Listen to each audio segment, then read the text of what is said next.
اللہ تعالیٰ نے قرآن پاک کی بہت ساری صورتوں میں وقوع قیامت کا ذکر فرمایا ہے۔ جس آدمی کا قیامت پر ایمان نہ ہو وہ آدمی مسلمان نہیں ہوتا۔ قیامت آئے گی، قیامت قائم ہوگی، حشر کا میدان لگے گا، گناہگار کو سزا، نیکوکار کو جزا ملے گی۔ یہ وہ تصور ہے جو انسان کی تربیت کرتا ہے، یہ وہ تصور ہے جو اسے زندگی میں چلنے کا طریقہ بتلاتا ہے، حلال حرام کے بیچ فرق کرنے کی اسے نصیحت کرتا ہے۔ اگر قیامت کا تصور زندگی سے نکل جائے تو پھر لوگ بالکل شترے بے مہار اور بے لگام ہو کے دنیا میں گھومیں گے۔ اس لیے قرآن مجید نے بڑی شرح و بسط کے ساتھ، بڑی وضاحت کے ساتھ، بڑی تفصیل کے ساتھ قیامت اور وقوع قیامت کا ذکر فرمایا۔ اور قرآن مجید کی متعدد آیات اور پوری صورتیں وہ بتلاتی ہیں کہ قیامت کا منظر بڑا سخت ہوگا، بڑا گمبھیر ہوگا، اور اس کے اندر انسان بڑا گھبرائے گا۔ قیامت کب آئے گی؟ قیامت کی تاریخ کیا ہے؟ اللہ اور اس کے رسول صلی اللہ تعالیٰ علیہ وسلم نے ہمیں دن بھی بتلایا ہے، تاریخ بھی بتلائی ہے، پر وہ آئے گی کب اس وقت کا تعین نہیں فرمایا، سن نہیں بتائی بس۔ اب بہت سارے بیوقوف دنیا میں پائے جاتے ہیں، اور ہمیں زیادہ تکلیف ہوتی بھی اسی بات کی ہے کہ لوگ امت کے اتحاد کے اندر بہت بڑا رخنہ ڈالتے ہیں ہر اس موقع پر کہ جس موقع پر اتحاد کی بات کی جا سکتی ہے، لوگ انتشار کی بات کرتے ہیں۔ یہاں بھی اس موقع پر بھی لوگوں نے یہ لکھا ہے کہ اگر حضور کو پتہ ہوتا کہ قیامت کب آئے گی تو حضور بتا نہ دیتے۔ اندازہ کریں۔ پھر لوگ کہتے ہیں جی آپ اس آدمی سے بغل گیر ہوں، اس بندے سے آپ پیار بڑھائیں۔ میرے تو جو ابا جی کو ان پڑھ کہے میں تو اس سے پیار نہیں کرتا تو جو مدینے والے رسول کے علم پر اعتراض کرے۔ ہاں یہ یاد رکھیں، ہزاروں قومیں وجود میں آئیں دہر میں خوش کو تر کے رشتے سے، پر ہم نے بنیاد دوستی رکھی یاد خیر البشر کے رشتے سے۔ ہم اس کے غلام ہیں جو حضور کا غلام ہے، لیکن اسے ہر مقام پر نبی پاک پہ نقص نظر آئے تو پھر دشمن احمد پہ شدت کیجئے، ملحدوں سے کیا مروت کیجئے، اور شرک ٹھہرے جس میں تعظیم حبیب اس برے مذہب پہ لعنت کیجئے۔ یہاں بھی لوگ دیکھیں کہ بات کیا چل رہی ہے قیامت کی، اور آپ کیا تفسیر بیان کر رہے ہیں کہ حضور کو پتہ ہی نہیں تھا۔ یہ انداز آپ نے اختیار کیا ہے۔ قیامت کی علامتیں نبی پاک نے ہمیں بتا دیں، فرمایا کہ جب یہ معاملہ ہو جائے تو سمجھ لو پھر قیامت آنے لگی، سمجھ لو پھر قیامت۔ دیکھیں نا، لوگ کہتے ہیں جی جب آپ کا جسم ٹوٹنے لگے، جب آپ کی طبیعت میں کمزوری آنے لگے، جب آپ محسوس کریں کہ میں ان بیلنس ہو رہا ہوں تو چیک اپ کرا لیں، شوگر تو نہیں ہو گئی۔ یہ اس کی علامتیں۔ جب آپ کے جسم میں تپش بڑھ گئی، آپ کے معدے کا نظام ڈسٹرب ہو گیا، آپ کے ہاتھ پیر جلنے لگے، تو اب آپ نا ٹیسٹ کرائیں کہ آپ کو ہیپاٹائٹس تو نہیں ہو گیا۔ تو کسی بھی چیز کے آنے سے پہلے اس کی کچھ علامتیں ہوتی ہیں۔ تو ہمارے رسول پاک علیہ السلام نے ہمیں کچھ نشانیاں بتا دی قیامت کی، فرمایا ان نشانیوں پر غور کرو، جب یہ چیزیں آئیں پھر تمہیں انتظار کرنا ہے، پھر قیامت آئے گی، پھر تارے جھڑیں گے، چاند ٹوٹے گا، زلزلہ آئے گا۔ قرآن مجید نے کہا سورہ ابراہیم کے اندر کہ یوم تبدل الارض غیر الارض، فرمایا جس دن یہ زمین کسی اور زمین سے بدل دی جائے گی۔ یہ جو تمہارے پاس زمین ہے یہ زمین نہیں رہے گی، والسماوات، اور آسمان بھی بدل دیے جائے گے۔ اس کو آسان نہ سمجھیں۔ آپ زمین پہ پیر رکھیں اور آپ کو شاید شیشہ ہی لگا ہو، اگر آپ کو اندازہ ہو نا کہ یہ پانی ہے تو آپ کا پیر جمتا نہیں، آپ گھبرا جاتے ہیں۔ یہ وہ والی زمین نہیں جس پر میں چلنے کا عادی ہوں، یہ کوئی آسان بات نہیں۔ آپ اپنا ملک چھوڑ کے کسی اور ملک جائیں تو آپ بڑے پریشان ہوتے ہیں، کہتے ہیں میں پردیسی ہوں، اور شالا پردیسی کوئی بھی نہ تھی وے ککھ جنا تو پارے تاڑی مار اڑانا باہو اسی تے اگے ہی اڈن ہارے۔ بڑا مشکل مرحلہ ہے پردیس، حالانکہ زمین وہی ہے، لیکن آپ کی مٹی بدل گئی تو آپ پریشان ہو گئے۔ تو رب فرماتے ہیں اس دن کا بھی خیال کر جس دن میں زمین ہی بدل دوں گا، تو زمین پہ پیر رکھے گا پر یہ وہ والی زمین نہیں ہوگی، والسماوات، اور آسمان بھی بدل دوں گا۔ وَبَرَزُوا لِلَّهِ الْوَاحِدِ الْقَهَّارِ، اور فرمایا سب لوگ اس دن اس اللہ کے سامنے کھڑے کیے جائیں گے جو وحدہ لا شریک بھی ہے اور سب پر غلبہ رکھنے والا بھی ہے. اس دن سب اس کے سامنے کھڑے ہوں گے. میرے نبی کریم صلی اللہ تعالیٰ علیہ وسلم، نبی پاک علیہ السلام نے 2 قسم کی نشانیاں بیان کی. ایک علامات کبریٰ ہیں، بڑی بڑی نشانیاں، جیسے دجال آئے گا، یاجوج ماجوج نکلیں گے، حضرت عیسیٰ علیہ السلام آئیں گے، امام مہدی علیہ السلام تشریف لائیں گے. تو یہ بڑی بڑی نشانیاں. لیکن اس سے پہلے چھوٹی چھوٹی نشانیاں بھی حضور نے بیان فرمائی. اور فرمایا یہ تو مجموعی طور پر ہوگا نا، ساری دنیا کے لیے دجال آئے گا. تو مجموعی طور پر ہوگا نا کہ ساری دنیا کے لیے امام مہدی آئیں گے، جناب عیسیٰ آئیں گے. یہ تو مجموعی ہے. لیکن تم انفرادی طور پر بھی اپنے دائیں بائیں دیکھو کہ یہ جو چھوٹی نشانیاں یہ تمہارے اندر تو نہیں پیدا ہو گئیں. بخاری مسلم میں حدیث ہے، حضرت سیدنا عمر فاروق رضی اللہ تعالیٰ عنہ حدیث کے راوی ہیں. تو نبی پاک صلی اللہ تعالیٰ علیہ وسلم سے کسی نے پوچھا کہ حضور قیامت کے بارے میں کچھ بتائیں. تو نبی پاک صلی اللہ علیہ وسلم نے فرمایا جب لونڈی اپنے مالک کو جنے، جب ماں اپنا آقا پیدا کرے تو سمجھ لو قیامت آنے والی ہے. پھر قریب آ گئی ہے.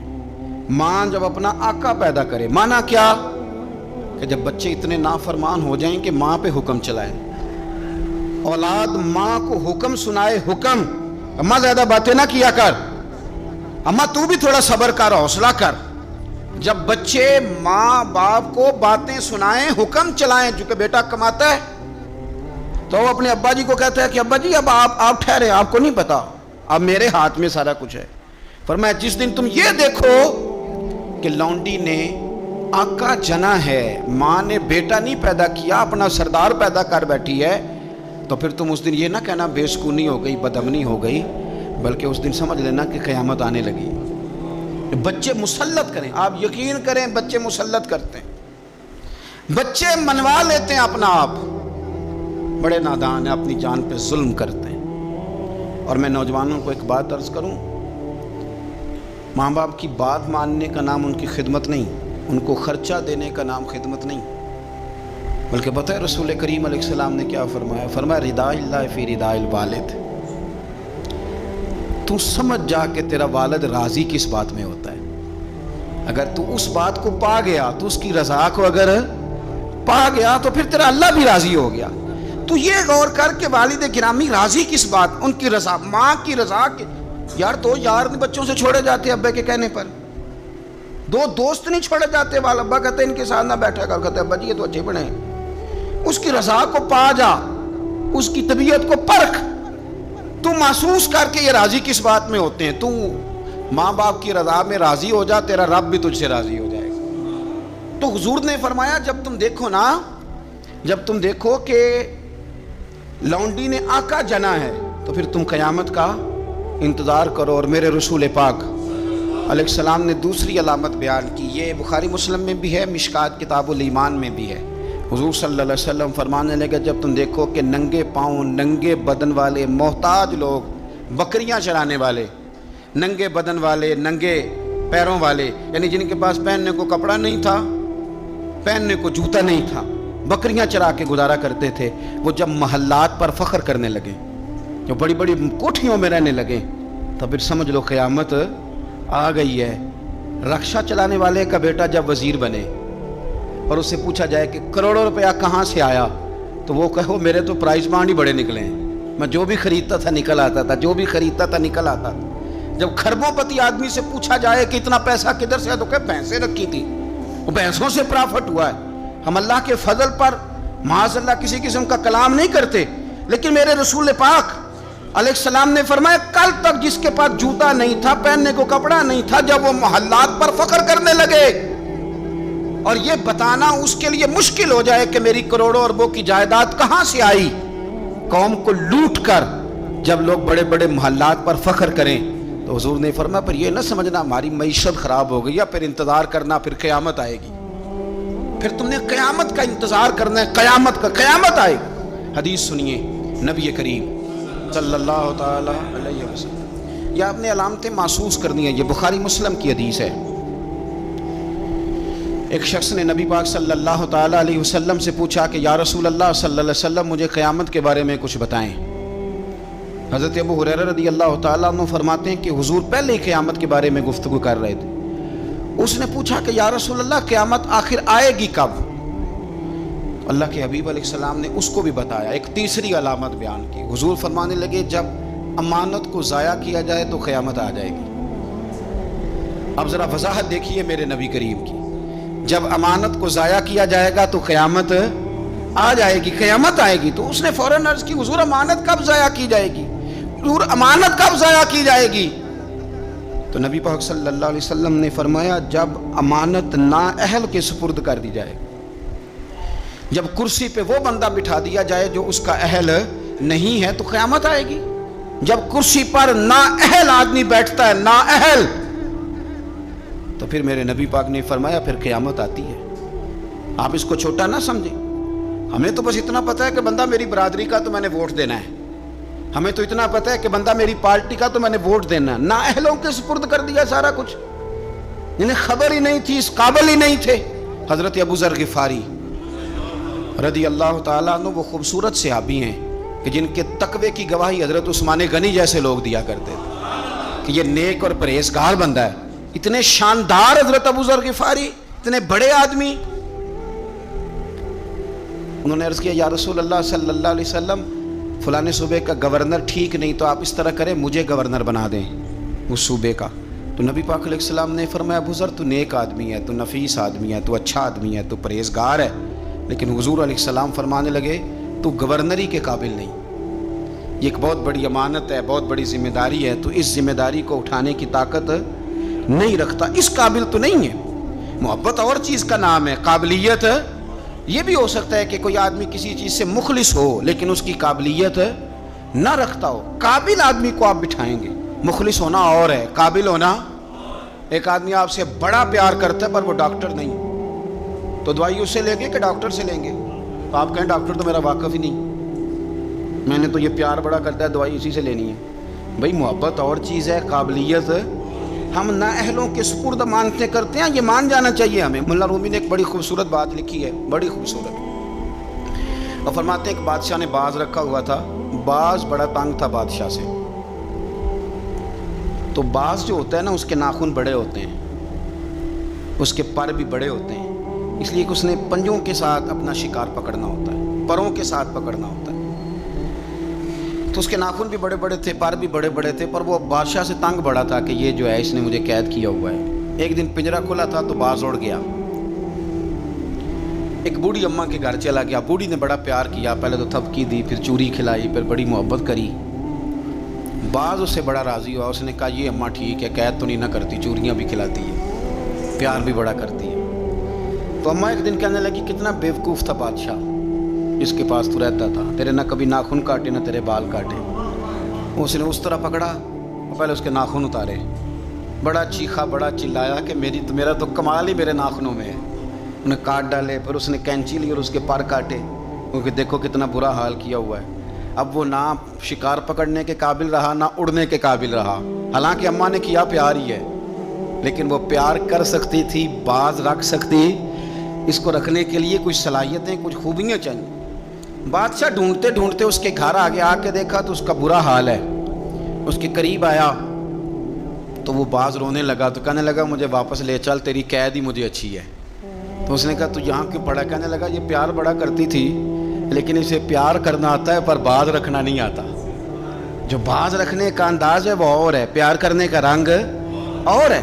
ہمارے ہاں لوگ کہتے ہیں بندہ اچھا بڑا ہے، میں کہتا ہوں اچھا ہونا اور بات ہے اور کسی عہدے کے قابل ہونا اور ہے، اور بات ہے.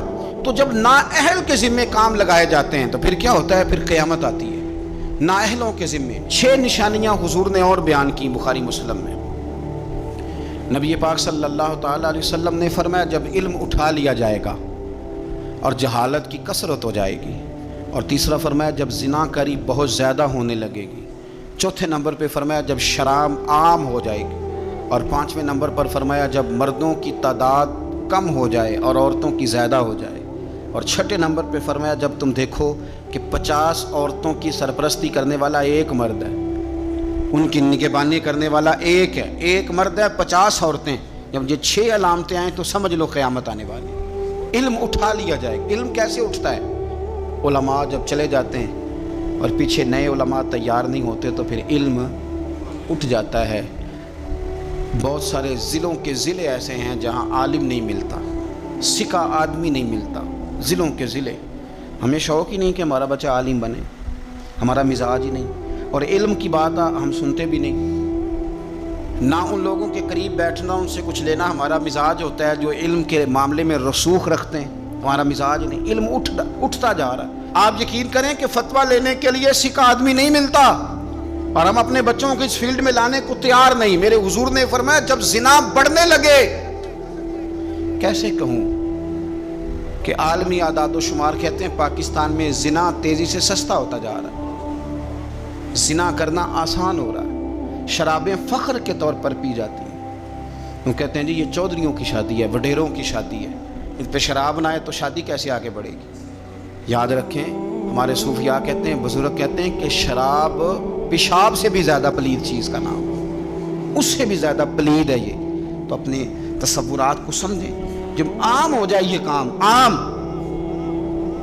جب جہازوں کے اندر، انٹرنیشنل فلائٹس کے اندر شراب عام ملے، جب آپ کے ملک کے اندر 14 کمپنیاں رجسٹرڈ ہوں جن کو اجازت ملی گئی ہو کہ آپ شراب بنا سکتے ہیں، بیچ سکتے ہیں، تو پھر حضور نے فرمایا قیامت کا انتظار کرنا۔ میرے رسول پاک علیہ السلام نے فرمایا، ابو داؤد شریف کی حدیث ہے، حضرت سلمہ بنت حران ایک صحابی ہیں، وہ فرماتی ہیں کہ نبی پاک صلی اللہ تعالیٰ علیہ وسلم نے فرمایا کہ قیامت کے قریب نہ لوگوں کو مسجد کے لیے امام نہیں ملے گا، لوگ ایک دوسرے کو دھکا دیں گے کہ نماز پڑھاؤ، نماز پڑھاؤ۔ کہاں ملتے ہیں ائمہ مساجد؟ پہلے تو امام کی تنخواہ اتنی زیادہ ہے کہ کوئی امام لگنے کو تیار ہی نہیں، اور اگر خیر سے کہیں کوئی امام لگ جائے تو پھر یہ کہ اگر 25 نمازی ہیں نا تو 25 کی الگ الگ بولی ہے، الگ الگ رویہ، الگ الگ سوچ ہے۔ امام بیچارے نے 25 کے معیار پہ پورا اترنا ہے، 25 کے معیار۔ اگر ایک کے معیار پہ بھی پورا نہیں اترا تو وہ کل بھی فارغ ہے اور آج بھی فارغ ہے، چھٹی ہے اس کی۔ 25 بندوں کے معیار پہ آپ نے پورا اترنا ہے۔ ایک کہتا ہے کہ مولوی صاحب صبح فجر کی نماز ہی تو مزیدار ہوتی ہے، تو قرآن شریف زیادہ پڑھا کریں، دل کر رہا ہے سننے کو، کہیں جانا ہے۔ تو دوسرا کہہ رہا ہے حضرت صاحب ڈیوٹی بھی کرنی ہے، مہربانی فرمائیں نماز ذرا چھوٹی پڑھائیں۔ اب اگر اس کی مانے گا تو یہ ناراض ہو جائے گا، اگر اس کی مانے گا تو وہ ناراض ہو جائے گا۔ اور امام صاحب پہ حکم بڑی پابندی سے لوگوں کا چلتا ہے، بڑی، میرے سے آ کے مسئلے پوچھتے ہیں، کہتے ہیں جی وہ ہمارا جو امام ہے نا جی وہ گھٹنے نہیں صحیح لگاتا۔ میں نے کہا جب تک میں دیکھ نہیں لیتا اس کے گھٹنے صحیح لگتے ہیں کہ نہیں، میں نے فتویٰ شتویٰ کوئی نہیں دینا، پہلے دیکھ لو۔ حالت خستہ ہوتی جا رہی، مساجد کے اندر ڈیوٹیاں کرنے والے لوگوں کی تعداد تیزی سے کم، اور میں بڑی معذرت کے ساتھ عرض کروں گا یہ مصلی رسول ہے، یہ مصلی پہ امام کھڑا ہوتا ہے، یہ مصلی ہے۔ اور جب امام یہ دیکھنے لگتا ہے نا کہ مجھے اس کے عوض ملتا کیا ہے، کتنے میں بک سکتا ہے میرا مصلی، تو پھر وہ امامت نہیں کرا سکتا، پھر اس کو چاہیے تھا وہ کاروبار کرتا۔ تیرے لیے اتنی تنخواہ بہت زیادہ ہے کہ تجھے مصطفیٰ کا مصلی نصیب ہو گیا، تیرے لیے یہ چھوٹا اعزاز ہے کہ تو وہاں کھڑا ہے جہاں مدینے والے رسول کھڑے ہوا کرتے، اور تو تلاش کرتا پھرتا ہے کہ کہیں 2000 زیادہ ملے تو ادھر چلا جاؤں۔ تو یہ بھی قباحت ہے جس کی وجہ سے لوگوں کو ائمہ مساجد نصیب نہیں ہوں گے۔ یہ قیامت کی نشانی میرے رسول پاک صلی اللہ تعالی علیہ وسلم، دیکھیں حضور نے بیان فرمایا، قیامت کی نشانی حضور نے بیان۔ نبی پاک صلی اللہ تعالی علیہ وآلہ وسلم نے ارشاد فرمایا، حضرت ابو موسیٰ اشعری رضی اللہ تعالیٰ عنہ راوی ہیں، حدیث مشکات میں بھی ہے، ابو داؤد شریف میں بھی ہے۔ نبی پاک علیہ الصلوۃ والسلام فرمانے لگے قیامت کے قریب اس طرح اندھیری رات میں کوئی چیز گرتی ہے، ٹکڑے برستے ہیں تو پتہ نہیں نہ چلتا اندھیرے کی وجہ سے، اس طرح فرمایا تمہاری چھتوں پہ فتنے برسیں گے، فتنے۔ اور حضور فرماتے ہیں ان فتنوں کے زمانے میں بندہ صبح مومن ہوگا، شام کو کافر ہو جائے گا، اور شام کو کافر ہوگا، صبح مومن ہو جائے گا، صبح مومن ہوگا، شام کو کافر ہو جائے گا، اس کی کیفیت بدلے گی۔ اور حضور علیہ الصلوۃ والسلام فرمانے لگے اس زمانے میں جو آدمی چل رہا ہوگا نا اس سے وہ بندہ بہتر ہوگا جو بیٹھا ہوا ہے، اور حضور فرمانے لگے اس زمانے میں جو آدمی دوڑ رہا ہوگا اس سے وہ بہتر ہوگا جو آہستہ آہستہ چل رہا۔ فتنوں کے زمانے میں فتنے چھتوں پر برسیں گے، بندہ صبح مومن ہوگا، شام کو کافر ہوگا، شام کو مومن ہوگا تو صبح کافر ہو جائے، اس تیزی کے ساتھ فتنے برسیں گے کہ ایمان لے جائیں گے۔ اے اللہ ہماری اولادوں کی حفاظت فرما، اللہ ہم کمزور ہیں، فتنوں کے زمانے میں ہمارے ایمان کو محفوظ فرما، اللہ ہمارے حال پہ رحم فرما۔ جو زیادہ جگہوں پہ جاتا ہے نا، دوڑ کے ادھر چلا گیا، دوڑ کے ادھر چلا گیا، اس کا ایمان زیادہ خطرے میں ہے۔ اور جو بیٹھا ہے ایک جگہ جم کے بیٹھا ہے، سکون سے بیٹھا ہے، آج بیماری نہیں لگ گئی، لوگ کہتے ہیں میں نے اس کی بھی تقریر سنی، پھر میں نے اس کی بھی سنی، پھر میں ادھر بھی گیا، الجھ گئے، ختم ہو گئی بات۔ جب تک وہ ایک جگہ جمے ہوئے تھے ان کا ایمان محفوظ تھا۔ یہ میں نہیں کہہ رہا، یہ مدینے والے رسول نے فرمایا ہے، یہ نبی کریم نے فرمایا ہے۔ اور جب تو ادھر بھی گیا، تو ادھر بھی گیا، تو نے اس کی بھی سنی، میں ناقدین کی بھی سنوں گا، میں اس کی بھی سنوں گا، تنقید کرنے والے کی بھی، ہم نہیں کسی کی بھی سنتے۔ ہمیں ڈاکٹر اقبال، علامہ اقبال نے مشورہ دیا تھا، یہ دور ہی نکتہ چی ہے، کہیں چھپ کے بیٹھ جا، اور جس دل میں تو مکی ہے وہیں چھپ کے بیٹھ جا۔ میں کہا چپ کر، دائیں بائیں جانے کی ضرورت نہیں۔ اور مرشد دے دروازے اتے محکم لائیے چوکاں، محکم کا معنی پکیاں۔ میاں صاحب کہتے ہیں مرشد دے دروازے اتے محکم لائیے چوکاں، امی نویں نویں نہ یار بنائیے وانگ کمینے لوکاں۔